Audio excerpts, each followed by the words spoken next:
नमस्कार विद्यार्थी मित्र हो.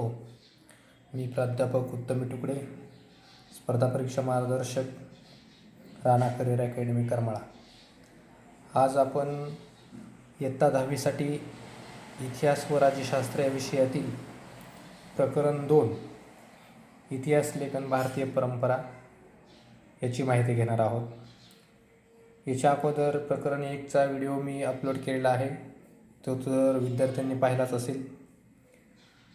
त्याच्यामध्ये आपण पाश्चात्य परंपरा पाहिली होती. अगदी त्याच पद्धतीनं आज आपल्याला इतिहास लेखनाची भारतीयांची परंपरा पाहायची आहे. तर इतिहास लेखन म्हणजे काय आणि परंपरा म्हणजे काय याच्याबद्दल तर याच्या अगोदर मी तुम्हाला सांगितलेलंच आहे. आता आपल्याला भारतीयांची परंपरा कशी आहे, इतिहास लेखनाबद्दल भारतीयांची परंपरा काय आहे हे आपल्याला पाहायचं. इतिहास लेखन भारतीय परंपरा. तर या ठिकाणी दिलेलं आहे बघा, चॅप्टरचं नाव आहे इतिहास लेखन भारतीय परंपरा. इतिहास लेखन म्हणजे काय, तर इतिहास लिहिण्याची एक पद्धत, एक शैली असते. त्याच्याबद्दल मी पाठीमागच्या व्हिडिओमध्ये बोललेलो आहे, तुम्ही पहा, तुम्हाला समजायला सोपा जाईल. तो जर समजला तर हाही चॅप्टर तुम्हाला समजेल. बऱ्याच विद्यार्थ्यांनी कमेंट बॉक्समध्ये मेसेज पाठवले की सर चांगल्या पद्धतीने समजला, असेच व्हिडिओ तयार करत जावा, आम्हालाही समजायला सोपे जातात. तो जर तुम्ही व्हिडिओ पाहिला असेल तर हा समजेल. आणि याच्यानंतर सुद्धा आणखीन दुसऱ्या विषयांचे किंवा इथं याच्या पुढचे जे व्हिडिओ आहेत हे तुमच्यापर्यंत पोहोचण्यासाठी व्हिडिओला सबस्क्राईब नक्की करा, जेणेकरून अनेक विद्यार्थ्यांपर्यंत हा व्हिडिओ पोहोचेल. तुम्हालाही याच्यानंतरचे व्हिडिओ आपोआप तुमच्यापर्यंत पोहोचले जातील. त्यासाठी सबस्क्राईब करायला विसरू नका. इतरांपर्यंत हा व्हिडिओ पोहोचवण्यासाठी मदत करा. तर आता आपण पाहणार आहे इतिहास लेखन भारतीय परंपरा. म्हणजे इथे भारतीय जी इतिहासकार आहे ती इतिहास कोणत्या पद्धतीने लिहितात त्याच्याबद्दल आपण माहिती घेणार आहोत. तर या चॅप्टरमध्ये जे माहिती दिलेली आहे ह्याच्यापेक्षाही चांगल्या आणि सोप्या पद्धतीनं मी याच्यावरती नोट्स तयार केलेल्या आहेत. एक टेबल तयार केलेला आहे की जो टेबल जर एकदा जर तुम्ही अभ्यासला तरी एका टेबलवरून पूर्ण चॅप्टरचा अभ्यास होऊ शकतो. आणि हा टेबल मी विद्यार्थ्यांपर्यंत अगोदरच पोहोचवलेला पण आहे. तो आहे हा टेबल आहे. तर भारतीय इतिहास लेखनाची वाटचाल, भारतीय इतिहास लेखनाची वाटचाल असं नावाचं मी हा टेबल तयार केलेला आहे. म्हणजे या चॅप्टरमध्ये आपल्याला इतिहास लेखन भारतीय परंपरा नावाचा जो हा दुसरा चॅप्टर आहे, याच्यामध्ये भारतीय इतिहास लेखनाची वाटचाल आपल्याला पाहायची आहे. तर या चॅप्टरमध्ये 3 टप्पे किंवा भारतीय इतिहास लेखनाचे 3 टप्पे केलेले आहेत. एक प्राचीन काळामध्ये इतिहास लेखन कशा पद्धतीने केलं जायचं, दुसरा आहे मध्ययुगीन काळातील इतिहास लेखन, तिसरा आहे आधुनिक काळातील. आणि समजायला फार सोपं आहे. चॅप्टरमध्ये अशा पद्धतीनं दिलेलं आहे, परंतु थोडं किचकट वाटतं विद्यार्थ्यांना. हा टेबल एकदा जर तुम्हाला समजला तर पूर्ण चॅप्टर समजला. म्हणजेच भारतीय इतिहासकार आहेत ते प्राचीन काळामध्ये इतिहास कशा पद्धतीने लिहित असावेत, मध्ययुगीन काळामध्ये इतिहास लिहिण्याच्या पद्धती कशा पद्धती होत्या, आणि आधुनिक काळामध्ये इतिहास कसा लिहिला गेला. आपण पहिल्या चॅप्टरमध्ये तर पाहिलेलंच आहे. तो जर तुम्ही ऐकला असेल तर हा एकदम सहज तुम्हाला समजेल. आता प्राचीन काळाचा जर विचार केला तर त्या काळामध्ये पद्धत कशा कशा होत्या ते मी ह्या बॉक्समध्ये दिलेल्या आहेत. मध्ययुगीन काळातील पद्धती कशा आहेत, कोणी लेखन केलेलं आहे, कोणत्या गोष्टी महत्त्वाच्या आहेत, सगळ्या ह्या टेबलमध्ये दिलेल्या आहेत, त्या बॉक्समध्ये आहेत. आणि आधुनिक काळातील इतिहास लेखन आहे ते मी या ठिकाणी दिलेलं आहे. त्याचे 2 बॉक्स केलेले आहेत मी. एक आहे स्वतंत्र पूर्व इतिहास लेखन, म्हणजे आधुनिकच आहे परंतु स्वतंत्र पूर्व इतिहास लेखन, आणि स्वतंत्र उत्तर इतिहास लेखन. पुस्तकामध्ये स्त्रीवादी इतिहास लेखन हा एकाच ठिकाणी दिलेला आहे. मी 2 ठिकाणी घेतलेलं आहे त्याला. स्वतंत्र पूर्वमध्ये पण घेतलेलं आहे आणि स्वतंत्र उत्तरमध्ये पण घेतलेलं आहे. आता तत्पूर्वी तुम्हाला हे तर समजलं असेल की आपल्याला ह्याच्यामध्ये पाहायचं काय आहे, भारतीय इतिहास लेखन पाहायचं आहे. कुठल्या काळातलं सुरुवातीला पाहायचं, प्राचीन काळात कसं होतं, मध्ययुगीनमध्ये कसं आहे, आणि आधुनिकमध्ये कसा बदल होत गेला हे आपल्याला पाहायचं आहे. तर प्राचीन काळातील म्हणजे कोणत्या काळातील, प्राचीन काळ कशाला म्हणतात, मध्ययुगीन काळ कशाला म्हणतात, आणि आधुनिक काळ कशाला म्हणतात. आता ह्यांचे ॲक्युरेट काळ नाही सांगता आले तरी एक ठराविक आपण काळ मानतो. प्राचीन म्हणजे इसवी सनापासून एक 8वे 9वे शतक किंवा 11व्या शतकापर्यंतचा जो काळ आहे त्याला आपण प्राचीन काळ म्हणतो. त्या काळामध्ये इतिहास कशा पद्धतीनं लिहिला गेला ते आपल्याला पाहिजे. मध्ययुगीन काळ म्हणजे इसवी सन 1200 म्हणजे 1100-1200 पासून 1800 1700-1800 पर्यंतचा काळ आहे, त्याला आपण मध्ययुगीन काळ म्हणतो. मोघलांचा काळ होता तो, मोघलांची सत्ता होती आपल्या भारतावरती सुद्धा, तो मध्ययुगीन काळ.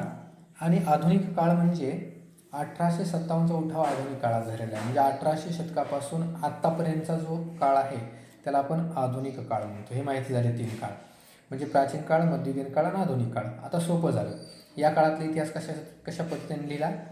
तर साधी आणि सोपी गोष्ट आहे.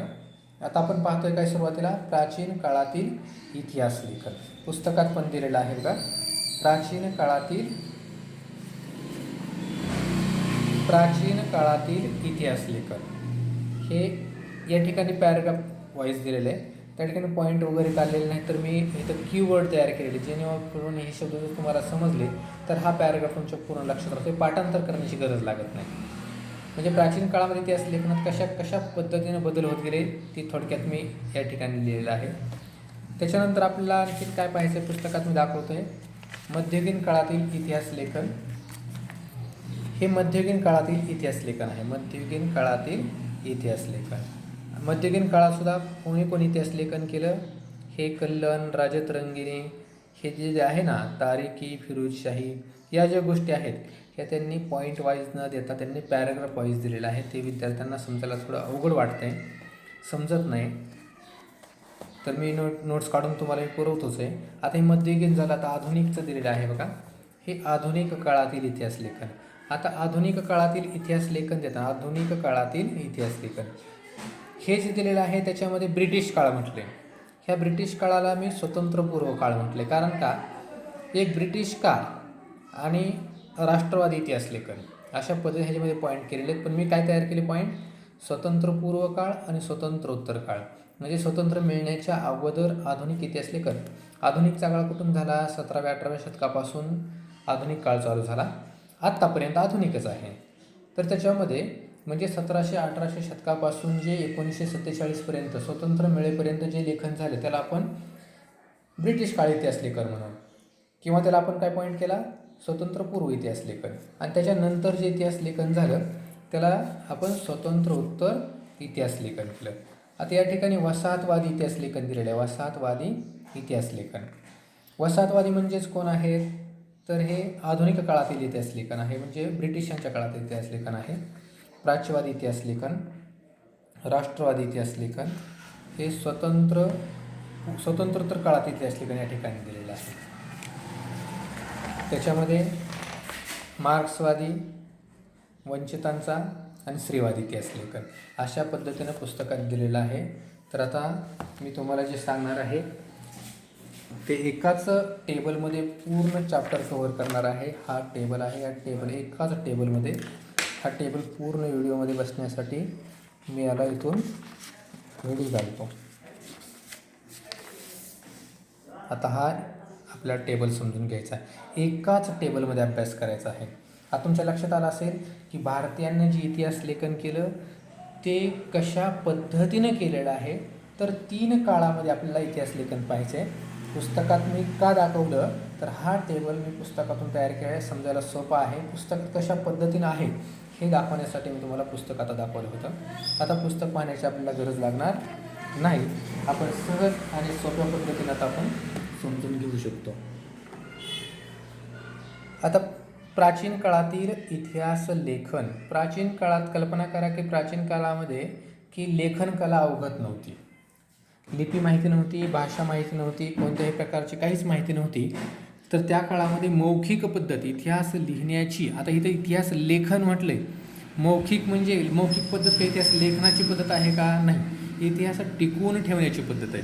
म्हणजे सुरुवातीच्या काळामध्ये इतिहास टिकवून ठेवण्याची पद्धत कोणती होती, मौखिक. प्राचीन काळामध्ये सुरुवातीच्या कालखंडामध्ये म्हणजेच राजांच्या किंवा काही आख्यायिका म्हणतो आपण त्याला, काही गोष्टी असतात त्या वडिलांकडून मुलाला, परत त्याच्याकडून त्यांच्या मुलाला, अशा पद्धतीनं सांगत आल्या आणि तो इतिहास जिवंत राहिला. इतिहास जिवंत राहण्यासाठी किंवा टिकून ठेवण्यासाठी लिहिणंच गरजेचं नाही आहे, तर त्यांच्या कहाण्या जरी सांगितल्या तरीसुद्धा तो इतिहास टिकून ठेवला जातो. म्हणजे मौखिक पद्धत. लिहिलं जात नव्हतं, तर फक्त एका पिढीकडून दुसऱ्या पिढीपर्यंत त्या राजांच्या किंवा काही ऐतिहासिक गोष्टी आहेत त्या सांगितल्या जात होत्या आणि तो इतिहास पिढ्यानुपिढ्या किंवा वर्षानुवर्ष आपण म्हणू तो इतिहास टिकून होता. म्हणजे सुरुवातीची पद्धत कुठली होती? मौखिक पद्धत. आता ज्यावेळेस हडप्पा संस्कृतीचा शोध लागला त्या काळामध्ये काही शिलालेख सापडले, त्याच्यावरती वेगवेगळ्या म्हणजे त्या काळामध्ये लिपीमध्ये वेगवेगळ्याच लिपीमध्ये काही लिखाण केलेलं होतं. बघा, दुसरी गोष्ट प्राचीन काळातील दुसरी गोष्ट काय पाहतो आपण? हडप्पा संस्कृतीचा शोध लागला त्यामुळे काही शिलालेख सापडले, त्याच्यावरती वेगवेगळ्या लिपींमध्ये लिखाण केलेलं होतं. परंतु ही जी लिपी आहे ही लिपी आज देखील वाचता आलेली नाही. परंतु ह्याच्यावरून असं सिद्ध होतं की त्याच्यामधून काहीतरी इतिहास सांगण्याचा प्रयत्न केलेला आहे. म्हणजे इतिहास लिहिण्याची एक पद्धत आहे, ती सुद्धा एक त्यांनी केलेला प्रयत्न आहे. त्याच्यानंतर आपण पुढे येऊ. इसवी सन पूर्व 3रा काळ आहे, सम्राट अशोकाचा काळ आहे. सम्राट अशोकाच्या काळामध्ये प्रस्तरांवरती आणि दगडांवरती कोरीव काम केलेलं आपल्याला आढळतं, त्याच्यावरती लिखाण केलेलं आहे. आता कशावरती लिहिलेलं आहे? प्रस्तर आणि दगडांवरती. तर प्रस्तर म्हणजे काय? ज्यावेळेस जमिनीचा काही भूभाग खचतो अचानक आणि जे मोठमोठे दगड उघडे पडतात, त्या दगडांवरती जे लिहिलेलं आहे, आपण घाटातून वगैरे जाताना जसं किल्ल्यांच्या भिंतीवरती घाटातील दगडांवरती लिहिलेलं असतं, अगदी त्या पद्धतीनं प्रस्तर म्हणजे जमिनीचा भाग खचल्यानंतर खडक उघडा पडतो, मोठमोठे खडक असतात आणि त्याच्यावरती जे लिहून ठेवलेलं आहे ते सम्राट अशोकाच्या काळात आपल्याला सापडतं, दगडांवरती लिहिलेलं सापडतं. म्हणजेच इतिहास लिहिण्याची ही एक पद्धत होती. आता इसवी सन पहिल्या शतकामध्ये अनेक बदल झाले. म्हणजे धातूंवरती माती म्हणजे चिखलामध्ये, मातीमध्ये, लाकडावरती वेगवेगळ्या पद्धतीने लिहिण्याचे पद्धत या ठिकाणी आली इसवी सन पहिल्या शतकामध्ये. आता प्राचीन भारतीय साहित्य, जर आपण प्राचीन भारतीय साहित्य पाहिले, वेगवेगळे धर्मग्रंथ आहेत, प्रत्येक धर्मांचे ग्रंथ आहेत. मग त्याच्यामध्ये जैन, बौद्ध, हिंदू यांसारख्या धर्मियांचे जे ग्रंथ आहेत, त्या रामायण महाभारतसारखी पुराणे असतील, महाकाव्य असतील, याच्यामध्ये जे लिहिलेल्या गोष्टी आहेत किंवा काही कथा आहेत त्याच्यावरून आपले इतिहास समजायला मदत होते. आणि सगळ्यात चांगलं उदाहरण म्हणजे बाणभट्टाने लिहिलेला हर्षचरित्र हा चरित्र ग्रंथ. याच्यावरून आपल्याला प्राचीन काळातील इतिहास लेखन समजायला मदत होते. प्राचीन काळातील राजांचे चरित्र, घराण्यांचे इतिहासकार सांगणारे लेखन करायचे, त्यांचे वाटचालीचे टप्पे दर्शवले जायचे. इसवी सनाच्या 7व्या शतकात बाणभट्ट कवीने लिहिलेला हर्षचरित्र जो ग्रंथ आहे, इसवी सनाच्या 7व्या शतकात, हे बऱ्याच वेळेस विचारतात, रिकाम्या जागासाठी, अचूक जोडीसाठी विचारले जातात. बाणभट्टाने लिहिलेला हर्षचरित्र हा चरित्र ग्रंथ आहे, राजांच्या चरित्रावरती लिहिलेला आहे. त्याच्यामध्ये त्या काळातील सामाजिक, आर्थिक, राजकीय, धार्मिक आणि सांस्कृतिक जीवनाचं वास्तववादी चित्रण केलेले बाणभट्ट यानं. म्हणजे आपला हा पहिला पॉईंट समजला. पुस्तकाकडे जाण्याची गरज नाही. म्हणजेच भारतीय इतिहास लेखन प्राचीन काळामध्ये कशा पद्धतीने केलं जायचं. सुरुवातीला मौखिक पद्धत, लिपीच माहिती नव्हती, भाषाही माहिती नव्हत्या. हडप्पा संस्कृती शोध लागला त्या काळात काही लिप्या होत्या, परंतु ते आपल्याला वाचता आल्या नाहीत. सम्राट अशोकाच्या काळामध्ये खडकांवरती, प्रस्तरावरती लिहायला सुरुवात झाली. इसवी सन पहिल्या शतकामध्ये धातू, लाकूड, माती याच्यामध्ये लिहिण्याला सुरुवात झाली. प्राचीन भारतीय साहित्य, आपण त्याला साहित्य म्हणजे कुठलं? लिखित साहित्य जे आहे, उदाहरणार्थ काही धर्मियांचे धर्मग्रंथ असतील, काही पुराणे असतील, त्याच्यामध्ये लिखाण केले गेलं, त्याच्यावरून आपले इतिहास समजायला मदत झाली. आणि चांगलं उदाहरण कुठलं आहे? बाणभट्टाने लिहिलेला हर्षचरित्र चरित्र ग्रंथ. त्या काळातली वस्तुस्थिती काय आहे या ग्रंथातून आपल्याला कळतं. म्हणजे प्राचीन काळातील इतिहास लेखनाच्या पद्धती आपल्याला या ठिकाणी समजायला मदत होते. आता आपण कुठे येऊ? मध्ययुगीन काळाकडं. मध्ययुगीन काळातील इतिहास लेखन म्हणजेच आता आपण प्राचीन पाहिला, आता मध्ययुगीन आपण पाहणार आहोत. मध्ययुगीन काळातील जे इतिहास लेखन आहे त्याच्यावरती खऱ्या अर्थानं तर मुस्लिम राजकारणी म्हणजे अरबी आणि फारसी जे इतिहासकार आहेत त्यांचा प्रभाव पडलेला आहे. लक्षात घ्या, मध्ययुगीन काळातील इतिहास लेखन जे आहे त्याच्यावरती कोणाचा प्रभाव पडलेला आहे? अरबी आणि फारसी. प्रभाव पडणं म्हणजे काय? समजा तुम्हाला जर मी निबंध लिहायला सांगितला तर वर्गामध्ये 40 विद्यार्थी असतील तर 40 विद्यार्थी निबंध लिहितील, परंतु प्रत्येकाची निबंध लिहिण्याची शैली वेगळी असेल. कोण काही गोष्टी सुरुवातीला लिहिल, तर कोणी काही गोष्टी मध्ये लिहिल, तर काही शेवटी लिहितील. म्हणजे प्रत्येकाची लिहिण्याची शैली असते. दुसरी गोष्ट, त्यांची वैचारिक जी प्रणाली म्हणजे विद्यार्थ्यांची वैचारिक जी पॉवर आहे, ती विचार आहेत, ते मांडण्याची सुद्धा पद्धत कशी असू शकते, वेगवेगळी असू शकते. त्यांच्या मनात ज्या गोष्टी आहेत त्या प्रत्यक्षात उतरू शकतात. जर समजा एखादा विद्यार्थी हे दुसऱ्या विद्यार्थ्याच्या शेजारी, म्हणजे दोन विद्यार्थी शेजारी शेजारी बसले असतील, तर एखादा विद्यार्थी दुसऱ्याची जर पाहून निबंध लिहित असेल तर त्या दुसऱ्या विद्यार्थ्याची लिहिण्याची पद्धत ही कोणात येऊ शकते, जो पाहून लिहितो विद्यार्थी त्याच्यामध्ये येऊ शकते. किंवा जर समजा ती त्याला विचारून लिहित असेल कशा पद्धतीने लिहायचा, तर त्याचं अनुकरण करत असेल, तर त्यात एका विद्यार्थ्याची जी लिहिण्याची पद्धत आहे त्यात तिचा प्रभाव दुसऱ्या विद्यार्थ्यांवरती पडू शकतो. किंवा सहवासात राहूनही, उदाहरण म्हणजे आपण भारतीय आहेत, आज आपण पाश्चात्य संस्कृतीचं अनुकरण करण्याचा प्रयत्न करत आहे, म्हणजेच त्यांच्या सहवासात राहून त्यांचा प्रभाव आपल्यावरती पडतो आहे. अगदी त्या पद्धतीनं या मध्ययुगीन काळामध्ये मुस्लिम दरबारामध्ये किंवा मुस्लिम राजे त्या काळात होऊन गेलेले आहेत बरेच. त्या दरबारामध्ये आश्रयाने राहणारी जी लोकं होती, अरेबी आणि फारशी, या लोकांच्या इतिहास लेखनाचा प्रभाव मध्ययुगीन इतिहास लेखनावरती पडलेला आहे. आता समजलं असेल, अरेबी आणि फारशी या इतिहासकारांचा प्रभाव मध्ययुगीन काळातील जसं इतिहास लेखनावर का पडला, कारण हे अरेबी आणि फारशी जे इतिहासकार होते ते मुस्लिम राजांच्या दरबारामध्ये त्यांच्या आश्रयानं राहत होते. मग त्यांचा इतिहास लिहिण्याची पद्धत आपल्या इतिहासकारांनी पाहिली आणि आपल्या इतिहासावरती त्यांचा प्रभाव पडलेला आहे. तर त्या काळामध्ये कोणते कोणते इतिहासकार होते? कल्लन आहे. कल्लननं इसवी सनाच्या 12व्या शतकामध्ये ग्रंथ लिहिला आहे, राजतरंगिणी. तो ग्रंथ जे आहे ते शास्त्रशुद्ध पद्धतीने इतिहासाचं लेखन कसं करावं फार सोपं आहे. इथून पुढं आपल्याला इतिहासकार, त्यानं लिहिलेला ग्रंथ कधी लिहिला, कशाबद्दल लिहिला आणि काय सांगण्याचा प्रयत्न केला, एवढ्या गोष्टी पाहिजेत. फार सोपं आहे. कल्लन कधी लिहिला? 12व्या शतकात त्याने ग्रंथ लिहिला आहे. कोणता लिहिला आहे? राजतरंगिणी. आणि या ग्रंथामध्ये काय सांगण्याचा प्रयत्न केलेला आहे, तर इतिहास लेखन शास्त्रशुद्ध कसे असावे आणि आधुनिक संकल्पनेशी ह्या ग्रंथ जवळचे नातं सांगतो. आधुनिक संकल्पना, आजच्या ज्या संकल्पना आहेत ते आपल्या या ग्रंथातून पाहायला मिळतात. म्हणजे आपल्याला हे कळालं. तर हा ग्रंथ लिहित असताना ह्या कल्लननं त्या काळामध्ये असणारे लेख, नाणी, प्राचीन वस्तू, अवशेष, राजकुलातील अधिकृत नोंदी आणि स्थानिक परंपरा या सर्व गोष्टींचा चिकित्सक अभ्यास करून हा ग्रंथ रचलेला आहे. म्हणजे कल्लन समजला 12व्या शतकामध्ये राजतरंगिणी ग्रंथ लिहिलेला आहे. त्या ग्रंथामध्ये त्यांनी सांगण्याचा प्रयत्न केलेला आहे की इतिहास लेखन शास्त्रशुद्ध कसे असावे. आता हे या ठिकाणी चुकलेलं आहे. हे राजतरंगिणी आहे, ते राजतरंगिणी या ठिकाणी हे क आलेलं आहे, र आहे त्या ठिकाणी.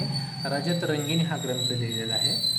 तर काय सांगण्याचा प्रयत्न केला, शास्त्रशुद्ध पद्धतीनं कसं असावं आणि आधुनिक संकल्पनेशी हा नातं सांगतो. म्हणजे ह्याच्यातून आधुनिक संकल्पना आपल्याला पाहायला मिळतात. कशाच्या आधार घेऊन लिहिला, तर त्या काळात ज्या गोष्टी त्याला मिळाल्या, म्हणजे कोणत्या नाणी असेल, प्राचीन वस्तू असतील, राजकुलातील अधिकृत नोंदी असतील, या सगळ्यांचा अभ्यास केला आणि त्याच्या आधारावर हा ग्रंथ लिहिण्याचा प्रयत्न केला. कल्याण माहिती झाला. आता दुसरा आहे जियाउद्दीन बर्नी. हा जो जियाउद्दीन बर्नी आहे त्यानं तारीख ई फिरोज शाही हा ग्रंथ लिहिलेला आहे. या ग्रंथातून त्यानं त्याचा हेतू स्पष्ट केलेला आहे. त्यानं काय सांगण्याचा प्रयत्न केला, इतिहासकारांचे कर्तव्य फक्त राजकर्त्यांच्या पराक्रमांशी आणि कल्याणकारी धोरणांचे वर्णन करून संपत नाही. म्हणजे जियाउद्दीन बर्नीनं त्याच्या ग्रंथामधून काय सांगितलं, समजा एखादा इतिहासकार असेल, बऱ्याच वेळेस इतिहासकार करतात म्हणजे थोडक्यात इतिहासकार जे आहेत ते आपल्या राजाबद्दल चांगल्या गोष्टी लिहितात. जर समजा उदाहरण सांगतो, जर समजा एखादा नेता असेल आणि त्या नेत्याचा एखादा PA असेल, तर PA जो आहे तो सगळ्या गोष्टी लिहित असतो किंवा त्या नेत्याला त्या वेळेला त्या गोष्टींची आठवण करून देत असतो. जर एखादी गोष्ट जर समजा नेत्याकडून जर चुकली तर ती गोष्ट चुकीची आहे हे सांगण्याचं त्या PAचं किंवा त्याच्याबरोबर असणाऱ्या पत्रकाराचं धाडस होत नाही.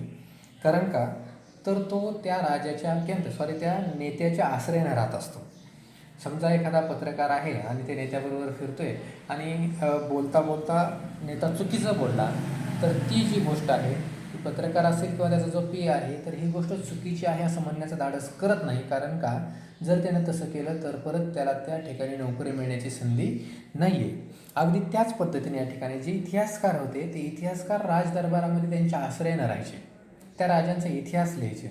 मग बरेच इतिहासकार असे करायचे, जर राजांची एखादी गोष्ट चुकली तर ती इतिहासामध्ये न लिहिता फक्त राजांचे गुण पाहायचे आणि त्यांची स्तुती करायचे. तर ह्या जियाउद्दीन बर्नीनं चांगल्या पद्धतीनं सांगितलं. तारिकी फिरोज शाहीमध्ये त्याचा हेतू स्पष्ट केला. त्यानं काय सांगितलं तर इतिहासकारांचे कर्तव्य फक्त राजकर्त्यांच्या पराक्रमाचे आणि कल्याणकारी धोरणांचे वर्णन करून संपत नाही. म्हणजे त्यांनी फक्त राजांचं गुणगानच करायचं नाही, तर त्यांच्या दोषांचे आणि चुकांचे धोरणात्मक चिकित्सक विवेचन त्यांनी करायला पाहिजे. म्हणजे राजा किती चुकतो हे सुद्धा त्यांनी त्या ठिकाणी लिहायला पाहिजे, असं या जियाउद्दीन बर्नीनं सांगितलेलं आहे.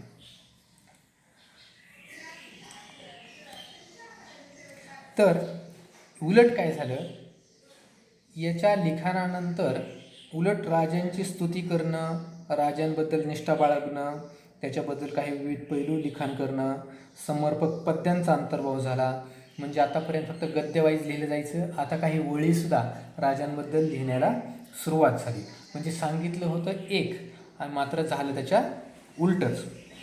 चित्रांचा अंतर्भाव केला गेला. आता जसं ज्या ठिकाणी समजा काही पुस्तकांमध्ये किंवा तर याच पुस्तकामध्ये या ठिकाणी लिहिलेलं आहे, या ठिकाणी लिहिलेलं आहे आणि ह्याचं संबंधित चित्र या ठिकाणी दिलेलं आहे, तर ही पद्धत त्या काळात नव्हती. तर जियाउद्दीन बर्नीनं लिहिल्यानंतर तिथपासून सुरुवात झाली. इथं जर समजा एखाद्या इतिहासकाराबद्दल लिहिलेलं असेल तर त्या ठिकाणी त्या इतिहासकाराचा या ठिकाणी त्या राजाचा या ठिकाणी फोटो असेल. ही पद्धत कुठून सुरू झाली तर ह्या जियाउद्दीन बर्नीच्या लिखाणानंतर. जियाउद्दीन बर्नी परत एकदा सांगतो, जियाउद्दीन बर्नीनं ग्रंथ कोणता लिहिला, तारिक ई फिरोज शाही. या ग्रंथातून त्याने त्याचा हेतू सांगण्याचा प्रयत्न केला. तर त्यानं चांगली गोष्ट कोणती सांगितली होती तर इतिहासकारांनी फक्त राजांचे गुणगानच न लिहिता राजांचे दोषसुद्धा त्याचं चिकित्सक वर्णन करणं गरजेचं आहे, लिहिणं गरजेचं आहे. परंतु झालं काय उलट इथून पुढं इतिहासकारांनी राजांच्या लिखाणावर स्तुतीला भर दिला आणि तिथं त्या ठिकाणी चित्रांचा अंतर्भाव झाला आणि पद्यरचना आली. म्हणजे राजांबद्दल डायलॉगबाजी असेल किंवा काही कविता असतील लिहायला सुरुवात झाली. जियाउद्दीन बर्नीमध्ये बदल सांगण्याचं एक होता आणि झालं एक. आता दुसरा आहे बाबर तुझुकी बाबरी जे आहे, ह्या बाबर आपल्याला माहिती आहे, इब्राहिम लोधी आणि बाबर यांच्यासुद्धा आपल्या ह्याचा इतिहास आपण शिकलेलो आहे मध्ययुगीन काळामध्ये 6वी-7वीच्या पुस्तकात झालेला आहे. तुझुकी बाबरी हा त्याचा स्वतःचा चरित्र ग्रंथ आहे. त्याने म्हणजे बाबरानं स्वतःबद्दल लिहिलेले त्याचं त्याला आपण काय म्हणतो आत्मचरित्र आहे. बाबराचं आत्मचरित्र काय आहे, तुझुकी बाबरी. हे सोपं आहे. ह्याच्यावरती एक प्रश्न पण आहे चॅप्टरच्या पाठीमागं की बाबराची तुझुकी बाबरीमध्ये. एक मिनिट आपण प्रश्न काय आहे तो पाहू त्या ठिकाणी. फार सोपा प्रश्न आहे.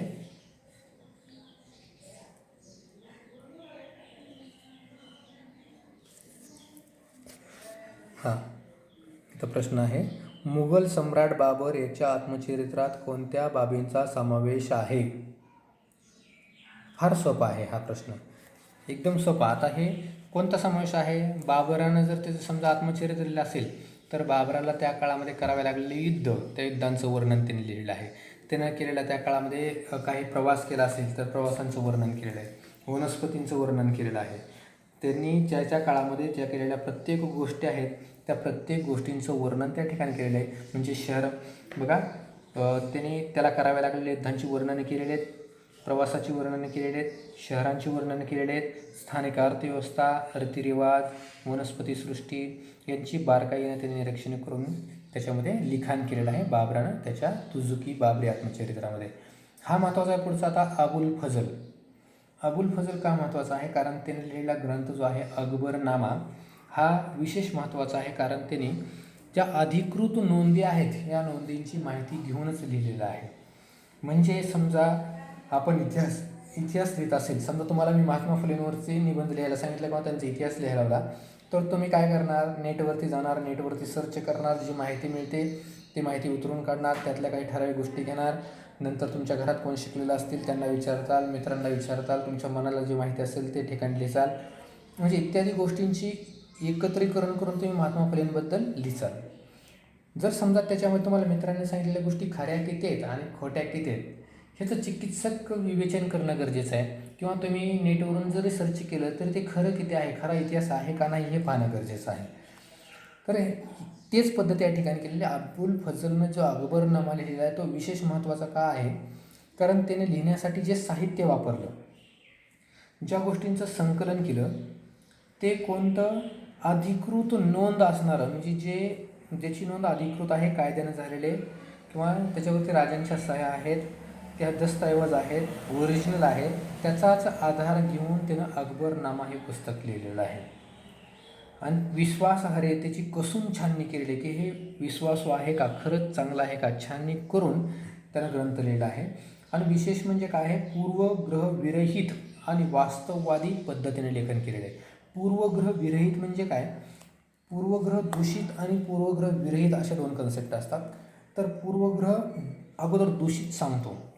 पूर्वग्रह दूषित म्हणजे समजा एखादा विद्यार्थी वर्गामध्ये कॉपी करून लिहित असेल किंवा इतरांचं बघून तो ऐकून तो सांगत असेल उत्तर वर्गामध्ये, शिक्षकांना ही गोष्ट माहिती असेल, तर शिक्षकांचा बघण्याचा दृष्टिकोन त्याच्याकडे कसा असतो की हा कामचोकार आहे किंवा अभ्यासू नाही, अशा पद्धतीचा दृष्टिकोन असतो. त्याच विद्यार्थ्याला जर मार्क जर समजा एक्झाममध्ये चांगल्या पद्धतीनं पडली तरी शिक्षकाचा असा समज होतो की यानं कुणाचं तरी पाहून लिहिलं असेल, जरी त्यानं पाहून लिहिलं नसलं तरी, म्हणजे पाठीमागच्या गोष्टींचा विचार करून आत्ता त्याचं ओळख तयार करणं हे म्हणजे पूर्वग्रह दूषित दृष्टिकोन. आणि पूर्वग्रह विरहित म्हणजे काय की अगोदरच्या गोष्टींचा विचार न करता सध्या रिअल काय आहे याचा गोष्टींचा विचार करणं म्हणजे पूर्वग्रहविरहित दृष्टिकोन. अशा पद्धतीनं म्हणजे पाठीमागच्या गोष्टींचा विचार न करता सध्या कोणत्या गोष्टी आहेत, खऱ्या कोणत्या आहेत याचा विचार करून वास्तववादी जे आहेत ते लेखन केलेलं आहे अबुल फजलनं अकबरनामा या ग्रंथामध्ये. हा सुद्धा प्रश्न महत्त्वाचा आहे तो. आता आपल्याला कल्याण माहिती झाला, जियाउद्दीन बर्नी, बाबर, अबुल फजल. याच्यामध्ये लक्षात आलं का, हे मध्ययुगीन काळातील इतिहासकार आहेत. तर त्यांनी प्रत्येकाचे पॉईंट समानच असणार आहेत. इतिहासकार कोण, त्याचा ग्रंथ कोणता, कधी लिहिला, सगळ्यांच्या सनावळ्या नाहीत, नसेल तर ठीक आहे, असेल तर लिहायची, कधी लिहिला, त्यातून काय सांगण्याचा प्रयत्न केला आणि परिणाम काय झाले. फार सोपे आहेत, फक्त किती आहेत, 1, 2, 3 आणि 4 इतिहासकार आहेत. आता कोण आला, बखर हा एक साहित्याचा प्रकार आहे. जसं आपण ग्रंथ म्हणतो, आत्मचरित्र म्हणतो, तसं बखरसुद्धा काय आहे, एक साहित्याचा प्रकार आहे. तर म्हणजे त्याच्यामध्ये इतिहास लिहिलेले एक पुस्तक आहे बखर. म्हणजे बखरीचं वैशिष्ट्य काय की बखरीमध्ये काही राजांचे किंवा काही इतिहासकारांचे, म्हणजे जुन्या काळात जे होऊन गेलेले जे महान आहेत त्यांच्या वर्णने केलेले असतात, त्यांची माहिती असतात. बऱ्याच वेळेस आता पानिपतची बखर आहे, पानिपतबद्दल त्याच्यामध्ये माहिती पूर्ण सांगितलेली आहे. तर आता हे या ठिकाणी प्रश्न पण आहे त्याच्यावरती. प्रश्न कोणता आहे तर बखर हा ऐतिहासिक साहित्यातील महत्त्वाचा प्रकार आहे, हा प्रश्न आहे. तर बखर हा इतिहासातील साहित्याचा महत्त्वाचा प्रकार का आहे तर बखरीमध्ये बऱ्याच गोष्टींची वर्णने केलेली असतात, त्याच्यातून आपल्याला इतिहास माहीत व्हायला मदत होते. आणि बऱ्याच सेपरेट गोष्टीवरती सुद्धा वेगवेगळ्या बखरी आहेत. त्याच्यामध्ये सभासद बखर आहे, कृष्णाजी अनंत सभासद यांनी लिहिलेले आहे. भाऊसाहेबांची बखर, पानिपतची बखर आणि होळकरांची कैफियत. तर होळकरांची कैफियत त्याच्यामध्ये सगळी त्यांची माहिती आहे. पानिपतची बखर याच्यामध्ये पानिपतच्या लढाईबद्दल पूर्ण माहिती आहे, म्हणजे त्या गोष्टींची माहिती त्या पुस्तकात दिली जाते, त्याला आपण बखर म्हणतो. हे बखरींचे प्रकार आहे. बखरींचे प्रकार म्हणजे काय की समजा वंशावळीची बखर असते, एखाद्या पुस्तकामध्ये फक्त एखाद्या राजाची वंशावळच दिलेली असेल तर त्याला वंशावळीची बखर म्हणतो आपण. त्याच्यामध्ये कुठल्या पद्धतीचं वर्णन केलेलं आहे, किंवा चरित्रात्मक बखर असेल, एखाद्या राजाचे त्याच्यामध्ये काय असतील, चरित्रच असतील, जी पद्धतीने लिहिलेलं आहे त्याच्यानुसार त्याचे प्रकार पडतात. म्हणजे आता प्राचीन आणि मध्ययुगीन काळातील दोन आपल्याला माहिती झालेलं आहे. आता आधुनिक काळातील इतिहास लेखन हे दोन टेबल आहेत.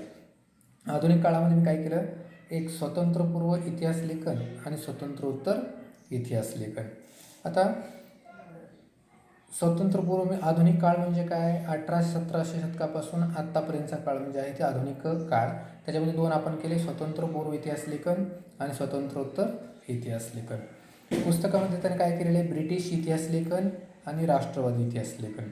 म्हणजे स्वतंत्र मिळण्याच्या अगोदर लिखाण केलेलं आहे ते यांनी केलेलं आहे आणि स्वतंत्र मिळाल्यानंतर केलेलं आहे ते याच्यामध्ये केलेलं आहे. पुस्तकापेक्षा थोडं आपण वेगळं या ठिकाणी दिलेलं आहे. स्त्रीवादी इतिहास लेखन याच्यामध्ये पण घेतलेलं आहे आणि स्त्रीवादी इथं पण घेतलं. म्हणजे स्वतंत्र मिळण्याच्या अगोदरच्या स्त्रिया ताराबाई शिंदे आणि पंडिता रमाबाई आणि स्वतंत्र मिळाल्याच्या नंतर जे लेखन केलेलं आहे ते मीरा कोसंबी आणि शर्मिला रेगे. तर हा जो आहे हे टेबल आपण पुढच्या व्हिडिओमध्ये पाहूयात. हे जर घ्यायचे म्हटलं तर आणखीन अर्धा तास जाईल. एक टेबल जर तुम्ही चांगल्या पद्धतीनं वाचला तर तुम्हाला समजायला सोपं जाणार आहे. हा व्हिडिओ सबस्क्राईब करा जेणेकरून तुम्हाला हा जो पुढचा भाग आहे तो तुमच्यापर्यंत पोहोचायला मदत होईल. धन्यवाद.